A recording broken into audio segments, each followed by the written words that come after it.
life in 3 dimensions got me bent and got me twisted. I know I done said a lot, but I should probably stop pretending. I don't really hold the key and I can't really push a button. I just step up to the mic and try my very best to bust it, but I ran out of breath. It's tight in my chest, my feet just might fail. I can't stand the pressure. What's going on, everyone? Welcome back to Racially Speaking, where we have real and honest conversations about race as it's viewed through the lenses of faith, family, and vocation. As always, I'm your regular host, David Phipps. And joining me once again, I think it's 3 times in a row, John Mark, my prodigal co-host, a.k.a. Mr. 2 Chainz, a.k.a. the social justice cowboy, Mr. Wyatt John Mark Walker. What's going on, man? Not much. How you doing, David? I'm doing great. So, all right, look, I want to honor our guest time. We have a very special guest today. As if you're listening, you already know, but I want to take advantage of every minute he's giving us. So we're not going to do quite as many pleasantries, but here's one correction, John Mark, that I need to correct from last episode. So if you remember, and if you've listened, listeners, to the past episode, we talked a little bit about the endurance sports. We talked a little bit about swimming. John Mark, you're an avid swimmer, previous swim team membership. Yeah, in junior high. Yeah, anyway, I mentioned my wife, Caitlin, had just recently gone back to her roots swim team days and went to the pool. My kids are very into swimming nowadays. And I mentioned, let me think of how I said it. I said that she had gone to the pool and come back home a little bit frustrated because she was, was getting back into it, a little out of shape, or felt like she was out of shape. And she was upset that she had not been able to swim her 30 laps she remembers swimming in high school or middle school, right? So I was noticeably just like 30 laps. I couldn't do that if you dangled $1 million in front of me the whole way. So come home, she a couple days later listened to the episode and she said, "Look, don't say anything, but I want you to know I was winded because I did do the 30 laps. It's not that I couldn't do it." I was like, "Oh, So she did do the 30. Okay." She did do the 30. She's gonna be really upset that I corrected because just everyone knows she did not want me to correct anybody. She just wanted me to know. I mean, like you're really risking it all early in the podcast by just telling all your wife's business. No, I mean, but it's a 2 compliment. episodes in a row. That's on you, man. That's on you. I It did is 2 episodes in a row. That is 2 in a row. But I was like, I had to give her credit. I mean, she's gonna be upset, but all right. That's impressive. Anyway. That's impressive. I'm praying for you, man. I'm praying for you. Yeah, I appreciate it. All right, well, that's all the pleasantries I want to get to. You already heard his voice. We are joined by, let's see, how should I introduce you? By author, speaker, pastor or priest? Is it pastor or priest? Former teacher. That's what I need to hear from you. Okay, former. I was gonna get there. Former. You keep stealing my thunder. Former teacher, theologian, professor, author, speaker, writer. All these titles. Doctor, PhD, Mr. Esau McCaulley, a.k.a. my former 10th grade history teacher to my days in Norfolk, Virginia. Mr. McCaulley is what I know you as. Should I just call you? I'm going to call you Mr. McCaulley for now. Unless you make me not. Nobody in the world still calls you that, My students here call me Dr. McCaulley. My kids call me that. Nobody calls me Mr. McCaulley except for about 100 students who taught from like 09 to whatever. So you do whatever helps you feel relaxed. I think Mr. McCaulley is a little bit too much. Okay. Esau feels like too much, but I'm going to give it a try. Okay. You hear him stuttering when he says he can't get it. Esau. Let's do Dr. McCaulley, make your life easier. Dr. McCaulley, that's perfect. That's perfect. Dr. McCaulley. All right, well, so you've kind of, again, I said, I should have hit record right when you jumped on because that was gold. But anyway, in all seriousness, how much do you remember of me as your student? My question was going to be, do you remember me at all? But you do, which I'm honored. What kind of student? I genuinely want to remember because I'm like, I remember some shenanigans at. Yeah, like I'm not gonna lie to you. When I got the email, I get emails with a list of people who are requesting stuff for me to do, and my assistant goes through the list. Then they said David Phipps. I was like, what does David Phipps want? They said he wants you to do his podcast, Racially Speaking. My gosh. What? I'm in. Like I said I was in because anytime you have a student who is out in the world doing well, that always makes me happy. And so as a student, I mean, a lot of people who are in high school are trying to find themselves. And they're trying on different identities to try to figure out which one works. They're trying to think through issues of their faith. And so I always consider all of my students unfinished projects. And even when the student feels finished, they feel like, oh, they know exactly who they are. There's the possibility of people making radical changes after they graduate. And so I would say you were a somewhat, I mean, I wouldn't consider you the most serious kid, but you were a kid with a pretty decent head on soldiers who was shoulders who were up for the occasional shenanigan. It's probably an accurate depiction. Okay. Hey, that was a fantastic description. I really did not know what you're going to say, because I can think back to, some stuff. Small Christian private school. Yeah. It's a different type of atmosphere if you've never been in one. Sometimes you have to find yourself in rebellion. One of the things that you learn is life is just really, really long. And so sometimes students, not you, David, students hide their insecurity in cynicism and sarcasm. Oh, yeah. And completely secure in high school. It's one of the ways which students, they don't, like, vulnerability is a hard thing to it's like one of the hardest things to do is to be vulnerable. And so I have a teenager right now, and I just say to him, like, just don't hide behind your cynicism or your sarcasm. And so it's really, really difficult to know what's actually going on in the life of the student. So you treat all of them like they're in the process of becoming. And in the process of that becoming, sometimes they frustrate you, but you love them anyway. How long did you continue to teach? Because I graduated in 2007. I don't even remember how long you were there. I was only there for 3 years. Okay. So I think I was there from 2007, no, 2009. I was there from like 2007 or 2006 to 2009. I was only there for 3 years. Okay. Gotcha. Yeah, I couldn't remember. My wife was in the military, so we got stationed in Japan. Right. Okay, that's right.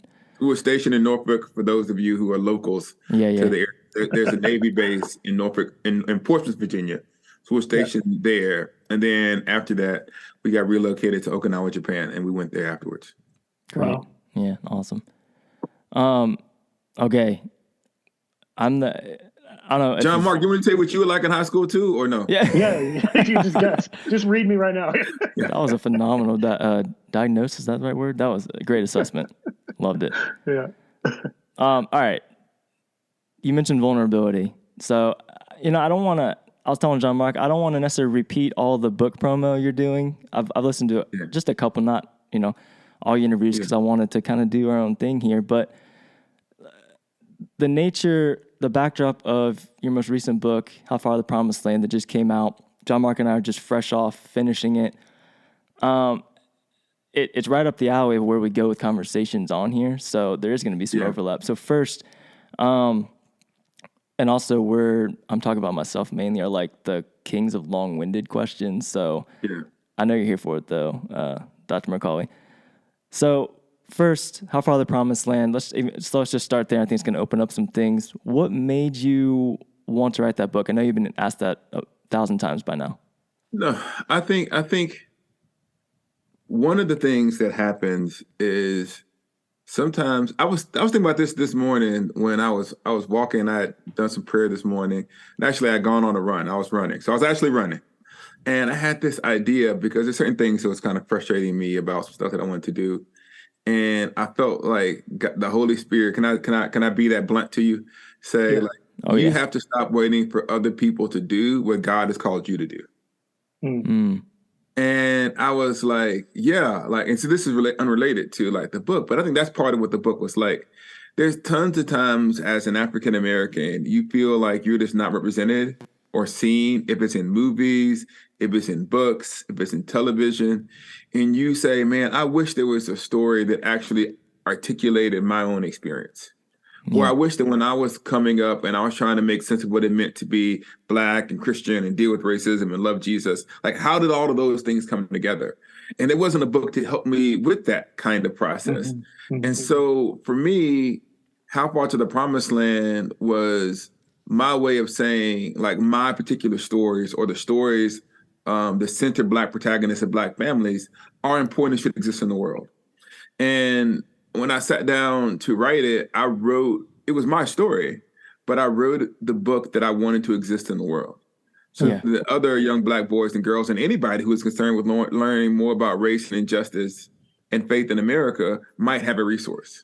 Yeah. And so part of what it means to be a public theologian or a writer is to kind of give yourself away, hopefully for the good of the world. And so How Far to the Promised Land was one way of me giving myself away for the good of the culture, hopefully. Wow. Wow, it's powerful. I think you absolutely hit the nail on the head if that was your goal, because I felt it as I was finishing of just that. That's literally what I felt like. He's sacrificing, but he's by giving himself away because of the bigger picture. This can be so helpful to, I think, anybody reading it. I don't want to give too much away about a lot of these questions are just themes that I picked up on that I'd love for you, if you're willing to elaborate on. So it's essentially, it's your story. It's a memoir of your story and your upbringing. One thing I picked up on, I wrote these kind of throughout as I was reading it, but and it was present throughout, but is just your family, but then the Black family. So I feel like you hit on a lot of, it's your story, but you innately hit on a lot of stereotypes. I think that you shed a lot of just beautiful insight and light on. So one thing, sorry, again, I said it was long-winded. So I picked up on attacking anyone and everything, in my observation, that seems to have anything to, I say, like nuanced to say about the classic makeup of the nuclear family. Yeah, I think it seems to be a common way to explain away systemic racism. I think like an example is like the Larry Elders, the Tim Scotts, the stereotypes like welfare queens. Like, what do you say about that? Yeah. So let me probably put a little bit of context. I'm assuming most of you haven't read the book. So in 2017, my father passes away in a single car accident. And he was a truck driver and he died in California, and most of my family was still in the South. And after a quick conversation with my family, it became clear they wanted me to do the eulogy. And I don't know how many people here have actually heard eulogies. Probably a few people have actually done them. One of the things that you do in the eulogy is you have to sit down with the family and the friends to tell me about the person who's passed away. And since my father been in and out of my life as a child, he struggled with drugs and alcohol. He wasn't a huge part of my life. And so I had to sit down with my family to kind of learn about who he was. But what began as a search into his life actually ended up, because I know a lot about my family history because I didn't know my father. You can see how those things would be connected. And what began as a look into him really expanded out to become an analysis of my family over generations. And what began as an exploration of one Black life expanded out into the story of many Black lives over the course of the generations. My family is searching for the promised land, searching for this place where they might feel at home. There's this verse in the Bible in, I think it's Malachi, where it says they sat under their own vine and fig tree, and there was no one to make them afraid. And so the promised land then refers to this place where Black people can feel safe and whole and respected. And so rather than just reflecting on a story about one man's journey for that, it became about my family's journey and how those successive generations had an impact on me. And so one of the things that you can say is that if you look at that story really simply, if you just look at the characters in that story, my father who's an addict, my mother who's a single mom, African Americans, my grandparents and great grandparents who suffered under Jim Crow and were exploited by landowners. These are kind of stories that we might think that we know. What I want to say is that those stories are more complicated than the summaries that we often hear of in the media, because we hear these summaries and these stories that allow us to kind of dismiss people. And you're right that what I wanted to tell was a complicated story, because I think you often get kind of two kinds of books. One book says, all of these things that happen to us are a result of systemic factors beyond our control. That's why these things happen. And you see some of the racist events and misdeeds, you say, that's how the system is playing itself out. Well, there's another group of people who you're talking about, who are the personal responsibility crowd, that all the problems that face people are a result of individual poor choices. And I want to say that in reality, things are more complicated than that. It's not simply all poor choices, though poor choices have an impact. It's not all society, although society has an impact, that every human life is a complicated kind of intersection with those things. Yeah. Is that like, do you feel like you're able to engage with even what you just articulated, like on an everyday conversation now that you've put this book out there, like even beyond like a book interview, you know what I mean? Yeah. I think that this book reflects what I've come to see. And that's what I was talking about when I said the stories that you want to see in the world. Like I've always thought that it was this way. One of the things that happens is that you can look from the outside of poor communities and be paternalistic and say, oh, all of the people in this poor community are so because society's done them wrong. And society has done a lot of poor people wrong. But I was actually with poor people, and we can be me, right? Poor people are capable of sin. And so when the problem is that money gives you a buffer to kind of deal with some of the ramifications of your sin or your misdeeds. Money can kind of help you get by when you make a mistake, you lose your job, you lose your temper, you have connections, these things happen. But when you're poor, there's no buffer between any bad decision that you make in catastrophe. And so trying to articulate that possibility that, but not only are the poor capable of sin, they're also capable of real, genuine acts of beauty, heroism, and holiness. And so we also tend to only value people who are materially successful. Those are the lives that we want to see. And when I want to say, well, hold on, poor people, even if they remain poor, can have lives that are instructive and beautiful in their own right. And so I've just learned to think of the world that way. And what you see in the book is a reflection of my own hard-won understanding of my story. Wow. Yeah. John Mark, do you have something you want to chime in on? It's just encouraging to hear you say all that. And I appreciate that you shared your book so personally. You shared your family with all of us. And I think it's profound. So don't have much to add. Thank you for sharing your wisdom. Yeah, absolutely. You can jump to the next question. I want to hear you talk more. Yeah. I mean, I feel like you're so thorough in these answers that you're kind of answering several at the same time, but I'm going to ask this next one. But so we obviously, on this podcast, the nature of it, we care about how to engage personally, but then, I hope it's helpful to our listeners. So that's a lot of these questions are geared towards, I think, shedding light on different sides of conversations. So how do you engage today with sentiments like BLM, the organization, or even just the hashtag, or Jemar Tisby's, his whole thing is justice takes sides, compared with like in the Bible, Jesus flipping the tables in the temple, Jesus but also telling, us like in Matthew 5 to turn the other cheek, stuff like that. I'm thinking of, Dr. King's that we would judge others based, only on the content of our character, the multi-ethnic church, hot button things like defunding police. Like how do you engage with this stuff? Because I feel like the nature of your book. That was like 7 questions. I know, but here's where I'm going. Like in your book, I feel like you combine a lot of that stuff by just talking about forgiveness and truth at the same time. Like how do you engage with those as they combine? I think the real question is that I'm going to tell you this story that may seem to be unrelated. I had a friend of mine. This is when I was in college, who was considering becoming a Christian. And we had like a long conversation over the course of I was not evangelizing this dude. He came to me, right? And he asked me about, these questions about Christian faith. And so at about 11:30, 12 o'clock, we're still having these questions. And I was like, hey man, this has been great, but I got class in the morning. Like, do you want to be a Christian or like, can I go to sleep?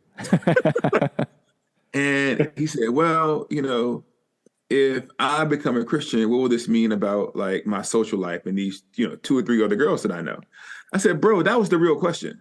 Like what you've been doing all of these 5 or 6 other hours was like a waste of my time. What you really wanted to know was, could you still like lie and cheat and manipulate people? And I was like, well, sometimes what is the actual question is hiding off screen, right? And what I try to discern, in other words, is the actual issue like these things. So for example, someone says, well, I don't support the Black Lives Matter organization. Well, like I don't donate to them. Yeah. I've never spoken at I've never spoken at one of their events. And so in other words, the amount of conversation that an organization gets versus the issue itself, and why is it necessary for like if Black people are subject to injustice, why do we have to start with asking the ethnic minority to explain all of these things before they can get some support, right? Yeah. So like if you see a Samaritan lying on the side of the road, like how many questions do you ask before you help the Samaritan? And so, and if you really have to get those questions answered, I really want to know. And so in other words, there's tons of questions that are important to ask that relate to the proper ways to pursue justice in America. Things that are healthy and things that are unhealthy. Yeah. But I find that if I spend the first 45 minutes of a conversation explaining away all of your misconceptions and proving that I'm not something that you despise or distrust, then you really don't want to help anyway. And so I've rarely found that those conversations are fruitful because it just, one of the things that happens, and this is what I want you to understand, is that what, and this is kind of a common event that I see. People just kind of peruse the internet or they listen to like certain places and talk radio, and they get the kind of wildest ideas about racial justice that they can find. And they kind of go, oh, I heard this somewhere. I heard this part. I heard these people. I heard this. And then they bring all of those to you whenever you talk about, say, well, what about these 15 things? Like, well, I've never said those things. So it's not my job to explain them away.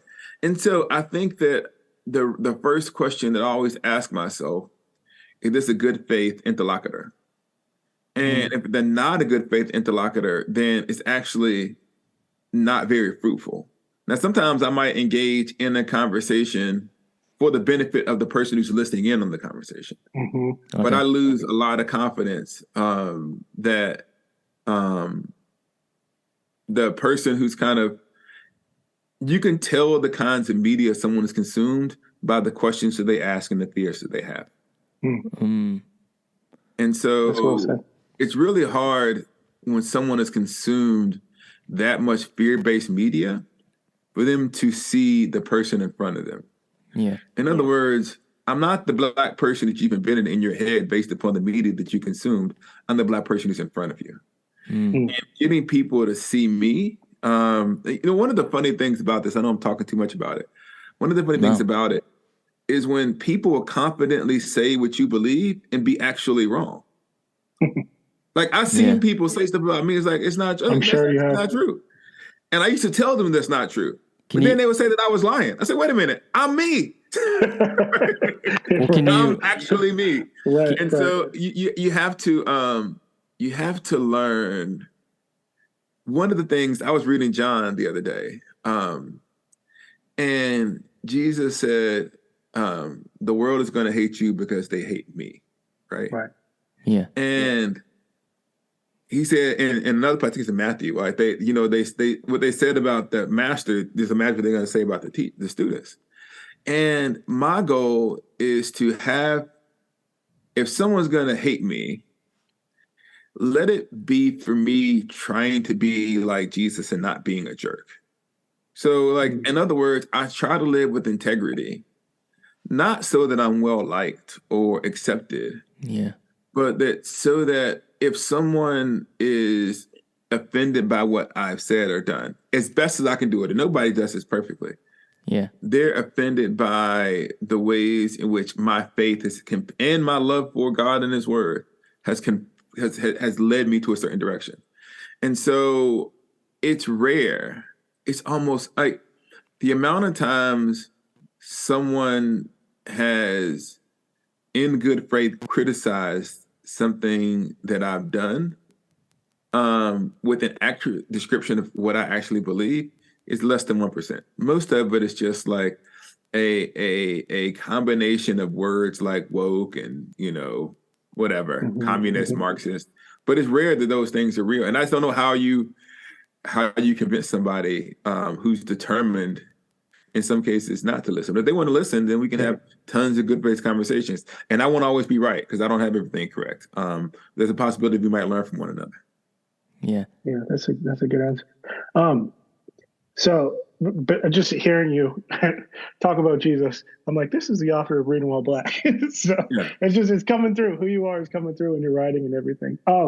So I just have this is a side question, David. You can I'm the take it same back person, from here. man. It's the same person. You are. Your 3 books, right? Talking about pushback and receiving things. 3 of your books. So, How Far to the Promised Land, and then you wrote Lent, and then Reading While Black. So compare the Reading While Black and this one. What's been the response, like, especially like the pushback? What has been? How have you been received with those 2? Well, I think that when you are first introduced to an audience, like now people know who I am. Mm-hmm. So I think that Reading While Black was an interesting experience because it was more unexpected. And like, no, I wasn't like, like some big, I'm not a big public figure now, but at the time I definitely wasn't. And so it was more like an out the trunk, so this like back in the day, sorry, y'all too young for this, but you used to pop back in the day when you used to get haircuts and stuff, you go to the barbershop, somebody would pop the trunk, they'd have like CDs, they had everything. You need t-shirts. To pop the trunk just means like, get it out the mud. So in some sense, Reading While Black was a pop the trunk kind of book. And I think that people who understood what I was doing, that was trying to say there's a way of being Black and Christian that combines a love for God's word, the reality of the need to be saved from like our sins, and a belief in structural racism. It's just ordinary Christianity in a lot of Black spaces. This isn't controversial. It's just like it has been ignored. And so the South got something to say. And so I think that for people for whom any discussion of race meant liberalism, or any discussion of race meant like you were a bad Christian or you were divisive. For those people who didn't even take the time to read it, the very title Reading While Black kind of triggered some people. Okay. And so that was just the reality. And it was a little bit disorienting because you're just not, if you've never actually like been lied on publicly, it's like a really disorienting like kind of feeling. Because normally when you live like a regular life, like it's the person down the road who's lying about you. You can just go to the 3 people and say, this person isn't telling the truth. Or they can come to you and there's a possibility of a conversation. But when there's kind of like a wider, like it's almost like you lose control of the narrative that surrounds you sometimes. And that part can become a little bit disorienting. And you just have to know, that like God sees what you're doing. I would say How Far to the Promised Land is a little bit different because it is a more reflective book. And it is much more looking at family, poverty, and racism and faith. So it's a little bit of a different kind of book. So I don't think I've gotten the same pushback. There's some people for whom I put this joke on the social media this morning. It was like, if you gave a 1-star review of How Far to the Promised Land, you're a hater. Because like someone did. I was like, you don't gotta like my book, but 1 star, right? And I was like, you're just a hater. That's ridiculous. And like you do there's certain people, people don't know this. Like there's a reality that when you're a minority writer, you're often vulnerable because if the wrong crowd sees it and they don't like it, they have this thing called review bombing. They kind of take down like and so as an African American writer, you're always vulnerable to like the whims of the market. But I've been blessed so far to have it been received really well, and people really enjoy it. And so it's been a lot, but it's also at this point, I've been in the public square writing for like 3 or 4 years. And so if you come to the book now, I think you have a little bit better idea what to expect, even though I think and hope that this book is a lot different than Reading While Black. And that people will be surprised by what they find. Did you think it was different? Yeah, I think it was different. I mean, just because it's your story, I think it was different, but still very much. And it was different because one of them is mostly exegesis, right, and biblical interpretation. The other one is largely a narrative, and so they're really different books. And so I think that might also account for the different reception. Yeah, that's good. Yeah, I don't know if I made this up. Did you say that you like kind of closed, no pun intended, but closed the book on Reading While Black, and then at that sort of moment you realized you kind of needed to write How Far the Promised Land? They're related. The books are more related than people actually give it credit for. Okay. I started writing How Far. I started writing Reading While Black. So this is kind of like timeline, like almost like the Marvel Cinematic Universe. Yeah. So that's right up John Mark's alley. The dedication to Reading While Black says, this book is written in memory of my father, Esau McCaulley Sr., who died before we got to see our name in print. Whatever else I am, I'll always remain your son. And anyone who saw that book for the next 3 years thought, oh man, he must have had such a positive relationship with his dad. This is so sweet. You know, this is this great thing. And I knew that wasn't true. But the reason I wrote that part is because I had done the eulogy for his funeral. Wow. Around the time the Reading My Black was being written. Yeah. And so the events of How Far to the Promised Land that began in 2017 with my father dying was around the time I was writing Reading While Black. That makes any sense? Yeah. It does. Like chronologically in my life, I wrote Reading While Black in Rochester, New York. My father died when we lived in Rochester, New York. Wow. And so in the events of How Far to the Promised Land, it's basically everything in my life up to the beginning of writing Reading While Black. Yeah. Wow. Okay. So you're going to add an appendix about writing Reading While Black and experiencing that? No, I don't. Is that coming next? You know, believe it or not, there's one more. There's a book hiding in all of that, but I'm not going to tell you about the next one that's coming. I'm not going to break news on the podcast, but there's more. That's fair. More to come. That's fair. I'm glad to know that. That's good. I'm going to dip back into my biblical studies bag. I'm not done yet. Oh, nice. Okay. Now, I hope we're not done for a long time. Yeah, me too. Towards the end, you said, this is a quote, hope I don't butcher it. We don't know who we are until we have to decide in life and death situations. That sound right? Yeah. Yeah. Do you think that's, obviously that's your personal quote, but do you think that is true of a lot it's universally true. Universally true. Every single human being. Okay. Do you feel like it's even more true right now based on the types of conversations we're having? Yeah, that's what I'm saying. So one of the things that I think that people are learning in this moment is that we thought there was a racial consensus in America. We thought there was one. Yeah. And we thought we all kind of agreed that racism was bad. And we ought to do what we can to kind of fight and push back against it. And a lot of people in the church just said, oh, because of what God says about what a person is, therefore, when incidents come, we're going to be in a certain place.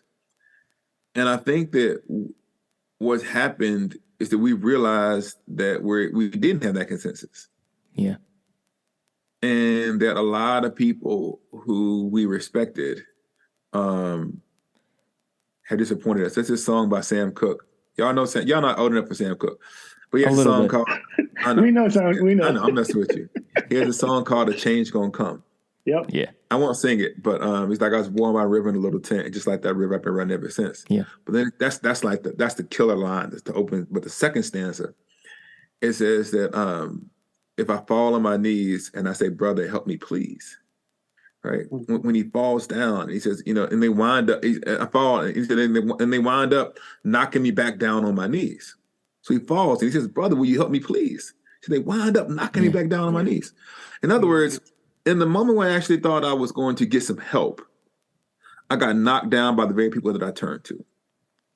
And I think that in the moment from 2020 on, where a lot of Black Christians or just Black people in general were saying, society's knocking us down, will you help? And some people said, I can't help because that will make me woke or something.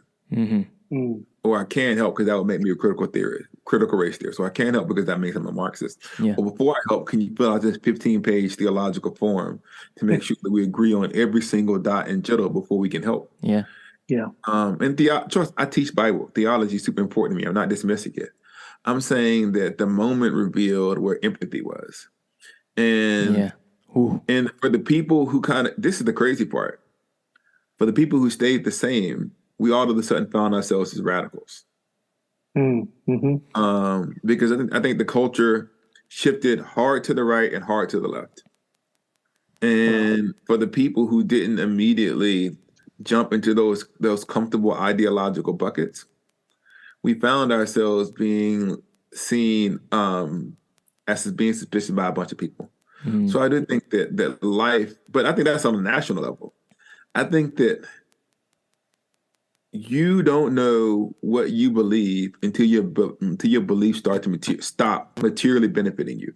Yeah. When they get in the way of your career, when they get in the way of your social standing, or when the fruits of it aren't immediately apparent. We all have to suffer. Yeah. And I'm not saying God will suffer for us to grow in our faith. I'm saying the life hurts us. And how we respond to those wounds sometimes reveal our deepest values. And so one of the reasons, sorry to go back to the book, is that I talk about hard things that happen to me and people in my family. Not because I want us to see like that we are heroic in some way. Yeah. But that people can get this misconception.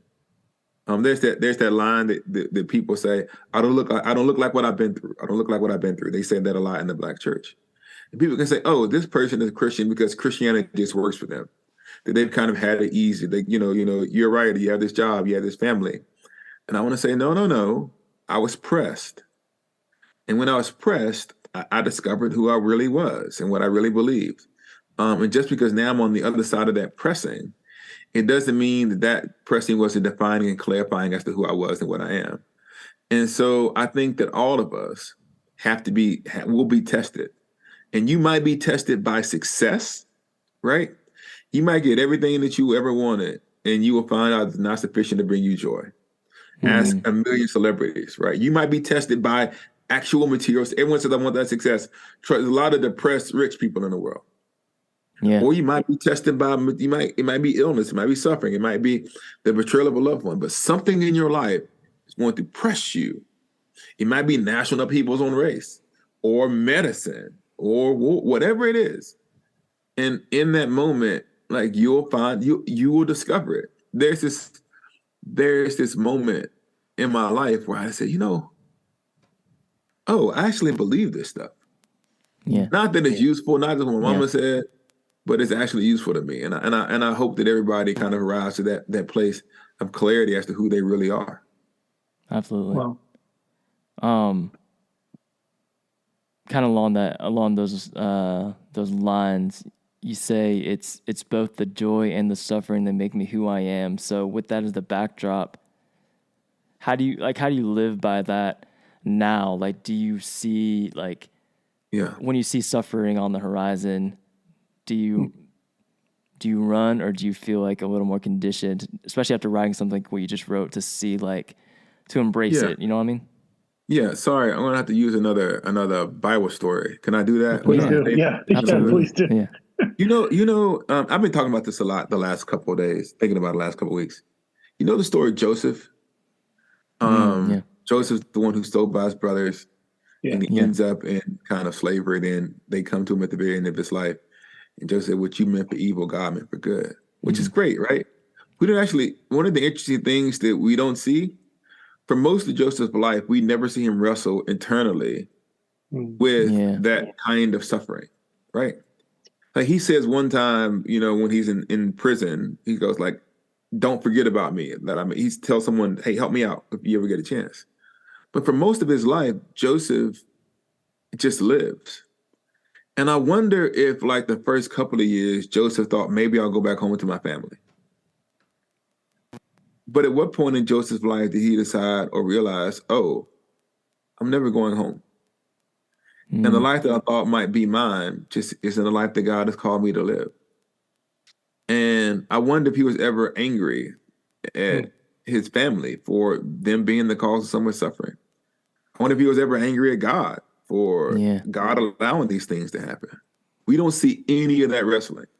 But I'm confident if Joseph was a human being, that's actually what happened. And what happened to the promised land is someone who actually does let the reader into that season of wrestling. But when Joseph gets to the end of his life, he doesn't say that that stuff is less evil. He doesn't say it. He doesn't say hey man, don't worry about it. It wasn't even that deep. He says that somehow God was there in the midst of all of it. And I think that was his settled conclusion, even though he never goes home. Like that entire life that he imagined for himself when he was a kid never occurs. He never grows up with his family and like has the childhood, it's gone forever. And so I think that we might go through things. And we might go through a long season where we're trying to figure out like what any of it means, whether or not God is in the midst of any of it. We might say, I don't even see the plot of my life, right? But hopefully we arrive at the end where we can say, oh, God is in control of this narrative, and he will see it through to his proper conclusion. So that no matter what's around the corner, whatever is around that corner, God is going to be there to meet me. And so for me, that's what I say. I don't expect suffering, and I don't expect joy. I expect like whatever it is that is around the corner, me and God are going to face it together.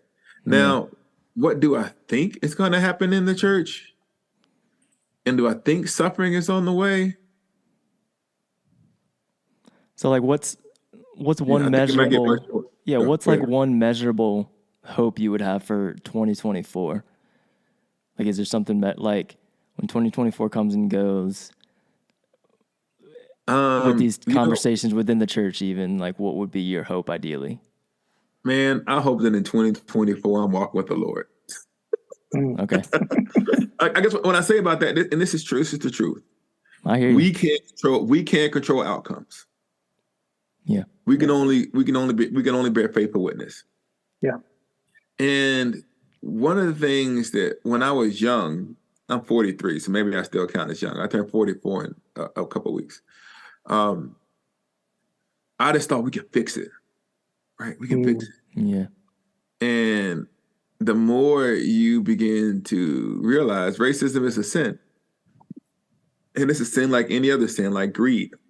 Mm-hmm. We can fight greed, but the ultimate victory over greed is eschatological. And so I want to say, I hope in 2024 that God keeps raising up faithful witnesses who will continue to stir the hearts and consciences of people. One of the reasons, maybe I can put it this way, this might bring it all back around to David. One of the reasons why I remain hopeful for the church is like, I guess it's almost like if God was a coach, I'd say he's like a really good coach. And what I mean by that is like, he puts people together that nobody would expect. So, I'm a football player, a really good offensive coordinator. Oh man, how do you scheme to get that guy wide open? That's amazing, right? And so if I'm like on the other side of God's team, like, and I just don't see like one day this kid who I taught in like high school starting a podcast, right? All racially speaking. Yeah. And like I go off and write this book about, reading my Black and I walk to the promised land. Nobody who was sitting in that classroom foresaw those two events, not even me and you, right? We knew we'd have this conversation together, right? For sure. Yeah. So like nobody was battling against me and you. Like Sage's not like, oh man, I got to get David Phipps and Esau McCaulley, keep them from ever being friends, right? Nobody's thinking about that. And so, but once we're here together, it's too late now. Now we're buddies, right? And so I just think the ways in which God is continually raising up people from unexpected places, giving unexpected connections, gives me hope. So I don't have any hope in the ability of like the players, but I really, really trust the coach. That's good. That's great. That's really good. Yeah. That's good. John Mark, do you have any? I want to honor Dr. McCaulley's time, but anything? I mean, we have like a billion more things we had written down, but I mean, there's so much more to ask you. I just want to say how much I've appreciated first reading While Black. I felt seen when I read that. I felt like I wasn't alone. I grew up predominantly white Christian spaces. So reading While Black helped me see that there are things that I value in scripture that other people value too, the cultural things. So it was hugely impactful in my life. I read it twice on my own for myself. And then I was a part of a book study with Black men and women, which was really neat. And at the same time, I was leading a book study with predominantly white people from the boomer generation. So it was an awesome experience. So thank you for writing that book. Oh, thank you. This is what I want you to do. I want you to get all of those people together and do a book study on How Far to the Promised Land. And tell me, I would love to hear a conversation between groups that have done both. All right. Oh, yeah. All right, I'll do it. So I'm making it up. I think that would be really cool. But thank you. That's a real honor. Yep. Yeah. So thank you for writing the book. It was great. I wrote the book because, like I said, there's a lot of people who I thought might have shared those values. Mm-hmm. I said, well, let me write a book and see. Yeah. In fact, a lot of people say, yeah, we share them. Gives me a lot. Can you find us? Yeah. So we're in ministry, and I work in diversity and helping, our white evangelical organization grow and caring for people across cultures. And I was asked early on, right around when you were writing the book, before the book came out, for any resources for Black Christians. And I didn't have an answer. It was like right at my beginning of growing and learning. And now I have a bunch, but top on that list, whenever I get asked, is Reading While Black. So thank you. Yeah. Absolutely. I'll end with this because at the beginning before we hit record, you were talking about how we, I don't know, I guess lost touch. You kind of threw me under the bus for not reaching out to you sooner. But in all seriousness, I found I think it was probably around 2020 when, you talked about when Reading While Black came out and you were becoming more of a public figure. I saw friends retweeting you, and mostly what I saw was quotes and Esau McCaulley, and I saw your picture, and I was like, wait, what? And so I started looking up.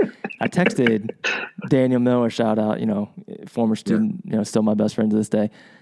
And hey, Daniel. Yeah, and I was like, wait, did you know that he was Christy. an author? Yeah, did you know he was an author? No, he got kids too. Wait, they got a couple of kids. How many kids they got? They got 5. 5. That's enough. Yeah. That's enough. Man, you do you, Millers. They're doing great. They're down in OKC leading worship. Okay. Oh, nice. Yeah. But anyway, that's how it came. I had people, and I started having people refer, and referencing the book, and I'm like, man, small world. Yeah. And you waited 3 years. I was just gonna say I'm probably making myself look even worse. I'm about to say, and 3 years later, I sent you an email. Yeah. That's a weird story, man. Yeah, There's a story. I gotta be real on here. The listeners can pick up on inauthenticity. Hey, thank you so much for having me on the podcast. It was good to meet you. It was good to see one of my former students. I know there's a bunch of other listeners, but shout out to anybody else from Norfolk Christian. God bless y'all. And thank you. Like I said, thank you for reading my reading. Thank you for reading my Black, and thank you for reading How Far to the Promised Land. And you guys did a great job. It was a joy to be on your podcast. Absolutely. Thank you so much for joining us. Listeners, everybody, please check out How Far to the Promised Land, Reading While Black, and anything Dr. McCaulley puts out. We cannot recommend any of them more highly. Thank you guys for listening. Music you're listening to is done by a guy, Dylan Dent. Our artwork was created by Ashley Bush. We'll see you guys next time. The nightmare might scare you, no worse than reality. They hunt you by day, R.I.P. Ahmaud Arbery.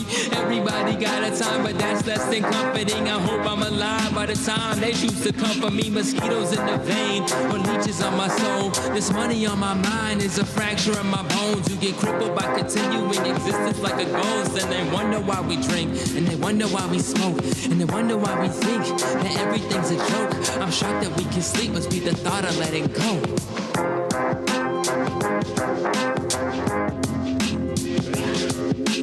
Now I lay me down to sleep, I'm better with